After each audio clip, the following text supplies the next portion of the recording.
Hello students, आज की video में हम समझते हैं फैक्टर्स अफेक्टिंग रेजिस्टेंस।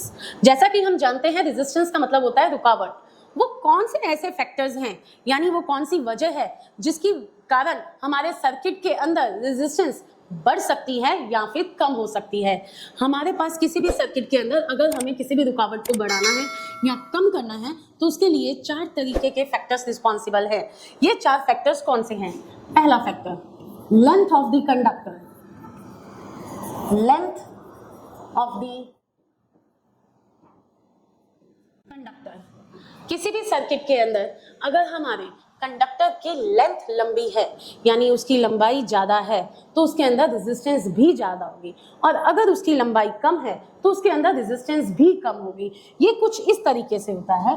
मान लीजिए ये आपके पास एक वायर है जहां पर इलेक्ट्रॉन्स को ए से बी पॉइंट तक मूव करना है।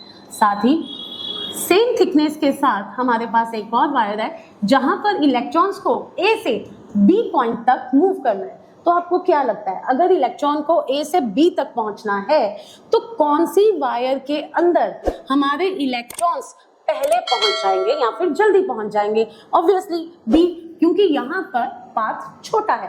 पाथ छोटे होने का मतलब ये है कि जब भी इस वायर के अंदर इलेक्ट्रॉन्स फ्लो करेंगे, जब इलेक्ट्रॉन्स फ्लो करते हैं तो फ्लो करते हुए ये इलेक्ट्रॉन्स आपस में टकराते हैं।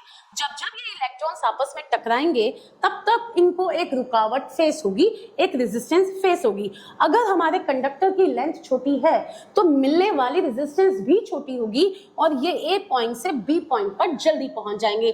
पर अगर हमारे कंडक्टर की लेंथ ज्यादा बड़ी है, यानी पाथ ज्यादा बड़ा है, तो हमारे इलेक्ट्रॉन्स ज्यादा समय तक एक दूसरे से टकराते रहेंगे और उन्हें ए से बी तक पहुंचने में भी ज्यादा समय लगेगा। इसलिए पहला फैक्टर जो कि हमारे रेजिस्टेंस को इफेक्ट करता है वो है लेंथ ऑफ द कंडक्टर। अगर कंडक्टर की लेंथ बड़ी है तो रेजिस्टेंस भी ज्यादा होगा, अगर कंडक्टर की लेंथ छोटी है तो रेजिस्टेंस भी कम होगा। That's why we can say that resistance is directly proportional to the length of the conductor। अगर हमारे कंडक्टर की लेंथ इंक्रीज होगी तो हमारा रेजिस्टेंस भी बढ़ेगा, और अगर हमारे कंडक्टर की लेंथ डिक्रीज होगी तो हमारा रेजिस्टेंस भी डिक्रीज होगा। अब समझते हैं next factor, cross section area of conductor. अगर हम cross section area of conductor की बात करें तो ये भी एक इंपॉर्टेंट फैक्टर है जिसपे हमारा रेजिस्टेंस डिपेंड करता है। ये कैसे डिपेंड करता है तो आइए देखें।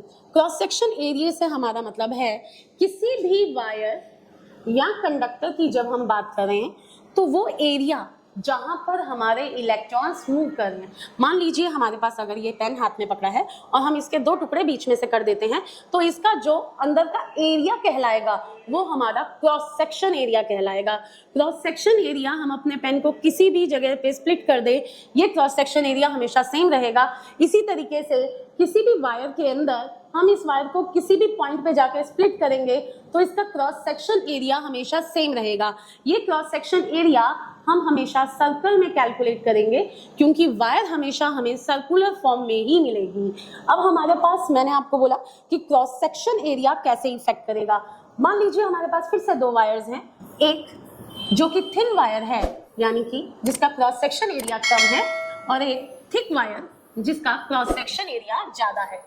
दोनों ही कंडीशन में हमारे इलेक्ट्रॉन को ए पॉइंट से बी पॉइंट तक रीच करना है। अब हमारे इलेक्ट्रॉन्स किस वायर में इजीली ए पॉइंट से बी पॉइंट पे पहुंच जाएंगे?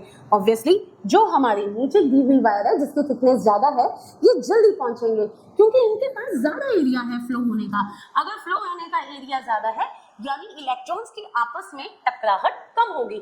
अगर टकराहट कम होगी तो यहाँ पे रेजिस्टेंस भी कम होगा। रेजिस्टेंस कम होने के कारण थिक वायर के अंदर हमारा इलेक्ट्रॉन इजीली एक पॉइंट से दूसरे पॉइंट पर पहुंच जाएगा। So the second factor which is basically responsible for increasing और decreasing the resistance is the cross section area of the conductor.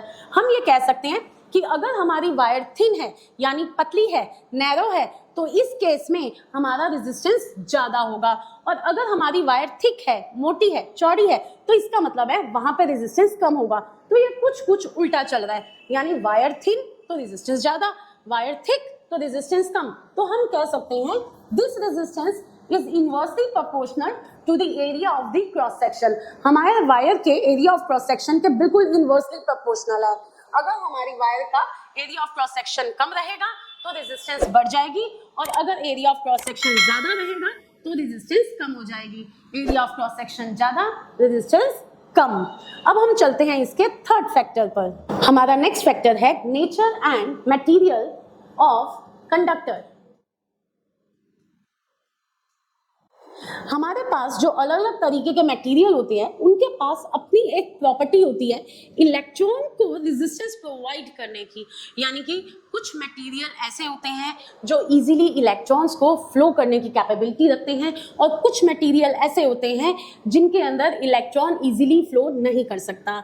इसी बात से हम अपने मटेरियल्स को गुड कंडक्टर या फिर बैड कंडक्टर में भी डिफरेंशिएट करते हैं। जैसा कि आप जानते हैं हमारे पास कंडक्टर के अंदर दो तरीके की वायर्स लग सकती हैं। हम कॉपर वायर का भी इस्तेमाल कर सकते हैं और निक्रोम वायर का भी इस्तेमाल कर सकते हैं, लेकिन कॉपर वायर हमारा गुड कंडक्टर ऑफ इलेक्ट्रिसिटी है क्योंकि ये इलेक्ट्रॉन्स को फ्लो करने की कैपेबिलिटी रखता है, इसके पास फ्री इलेक्ट्रॉन्स अवेलेबल होते हैं।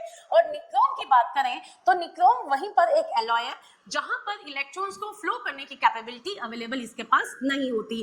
तो ये हमारे मटेरियल की प्रॉपर्टी पर डिपेंड भी करता है कि मेरे मटेरियल की प्रॉपर्टी कैसी रहेगी ताकि वो उसके अकॉर्डिंगली हमारे इलेक्ट्रॉन्स को फ्लो करने की भी कैपेबिलिटी प्रोवाइड करे। तो अगर हमारे पास जो भी मटेरियल अवेलेबल है, if they are the good conductor of electricity, अगर वो गुड कंडक्टर्स हैं तो गुड कंडक्टर ऑफ इलेक्ट्रिसिटी के अंदर हमारा रेजिस्टेंस हमेशा कम रहेगा। पर अगर यही बैड कंडक्टर्स हैं जो कि हमारे इलेक्ट्रॉन्स को फ्लो करने की कैपेबिलिटी नहीं दे रहे हैं, तो यहाँ पर हमारा रेजिस्टेंस हमेशा ज्यादा रहेगा। हम ऑलरेडी इस बात को भी जानते हैं कि हम कभी भी एनर्जी को ना तो डिस्ट्रॉय कर सकते हैं ना ही क्रिएट कर सकते हैं। अगर हमारे अप्लायंसेस या फिर हमारा मटेरियल किसी तरीके से इलेक्ट्रॉन्स को इजीली फ्लो नहीं होने दे रहा, तो इलेक्ट्रॉन्स आपस में टकरा रहे हैं। इलेक्ट्रॉन आपस में टकरा रहे हैं तो कहीं ना कहीं वो अपनी एनर्जी को एमिट कर रहे हैं। ये एनर्जी अपने आप को एक फॉर्म से दूसरी फॉर्म में कन्वर्ट कर लेती है। अगर रेजिस्टेंस की वजह से इलेक्ट्रॉन्स फ्लो नहीं हो रहे तो ये अपनी एनर्जी को कन्वर्ट करके किसी दूसरी फॉर्म में आ रहे हैं। अगर हम आयरन की बात करें तो आयरन के अंदर निक्रोम की प्लेट्स इस्तेमाल की जाती है। निक्रोम की रेजिस्टेंस की कैपेबिलिटी ज्यादा होने की वजह से इलेक्ट्रॉन्स आपस में फ्लो करते हैं और ये इलेक्ट्रिकल एनर्जी हीट एनर्जी में कन्वर्ट हो जाती है, और इसी हीट एनर्जी को हम अपने क्लोथ्स को आयरन करने में इस्तेमाल कर लेते हैं। तो तीसरा फैक्टर था हमारा nature and the material of the conductor. अब हम इसके लास्ट और एक और इंपॉर्टेंट फैक्टर पर चलते हैं, that is temperature. Fourth factor जो हमारे रेजिस्टेंस को इफेक्ट करता है दैट इज टेम्परेचर। आपने कई बार देखा होगा कि गर्मियों के दिनों में हमारे पास जो हमारे घरों के आसपास बिजली के खंभे होते हैं उस पर आग लग जाती है। ऐसा क्यों होता है? गर्मियां जितनी ज्यादा होती हैं इन खंभों पर आग लगने के केसेस या एक्सीडेंट्स भी उतने ज्यादा होते हैं। The reason is temperature. अगर हमारे एटमॉस्फेयर में टेम्परेचर इंक्रीज रहता है तो किसी भी कंडक्टर के अंदर जो इलेक्ट्रॉन्स मूव कर रहे हैं इनकी काइनेटिक एनर्जी इंक्रीज हो जाती है। अब इलेक्ट्रॉन्स अगर मूव कर रहे हैं ऑफ कोर्स ये कहीं ना कहीं अपने अंदर एक काइनेटिक एनर्जी पोजेस करके रख रहे हैं। With increase in the temperature अगर हमारे इलेक्ट्रॉन्स बहुत तेजी से फ्लो करना शुरू कर दे रहे हैं तो जितनी तेजी से ये इलेक्ट्रॉन्स फ्लो करेंगे उतनी तेजी से ये टकराएंगे भी। अगर आप रोड पर स्लो स्लो चलते हैं, नॉर्मल तरीके से चलते हैं, तो आपका किसी के साथ एक्सीडेंट होने के चांसेस बहुत ही कम होते हैं। वहीं आप अगर सब लोग एक साथ भाग रहे हैं तो आपके टकराने के चांसेस भी ज्यादा बढ़ जाते हैं। बिल्कुल ऐसा ही हमारे इलेक्ट्रॉन्स के साथ भी होता है। अगर टेम्परेचर इंक्रीज होता है, हमारे इलेक्ट्रॉन्स के अंदर काइनेटिक एनर्जी ज्यादा होती है, तो इलेक्ट्रॉन्स भी तेजी से भागते हुए एक दूसरे से ज्यादा टकराते हैं, और जब ये ज्यादा टकराएंगे तो उतना ही ज्यादा अपने अंदर रुकावट पैदा करेंगे। अगेन ज्यादा रुकावट, ज्यादा रेजिस्टेंस से ये इलेक्ट्रॉन्स की इलेक्ट्रिकल एनर्जी हीट एनर्जी में कन्वर्ट हो जाती है, और हाई हीट फॉर्म होने की वजह से अगर एटमॉस्फेयर में ऑक्सीजन की अवेलेबिलिटी भी मिल जाती है तो वहां पे इजीली फायर कैच हो जाती है। इसीलिए अगर टेम्परेचर इंक्रीज होगा तो हमारे पास रेजिस्टेंस भी इंक्रीज होगा। अगर टेम्परेचर कम होगा कंडक्टर में तो रेजिस्टेंस भी कम होगा। ये चार फैक्टर्स हमारे लिए रिस्पॉन्सिबल हैं हमारे रेजिस्टेंस को इंक्रीज या डिक्रीज करने के लिए। अगर आपको ये वीडियो अच्छी लगी हो तो आप इसे लाइक करें और हमारे चैनल को सब्सक्राइब करें ताकि फ्यूचर में हम आपके पास इसी तरह की इंटरेस्टिंग वीडियोस लाते रहें।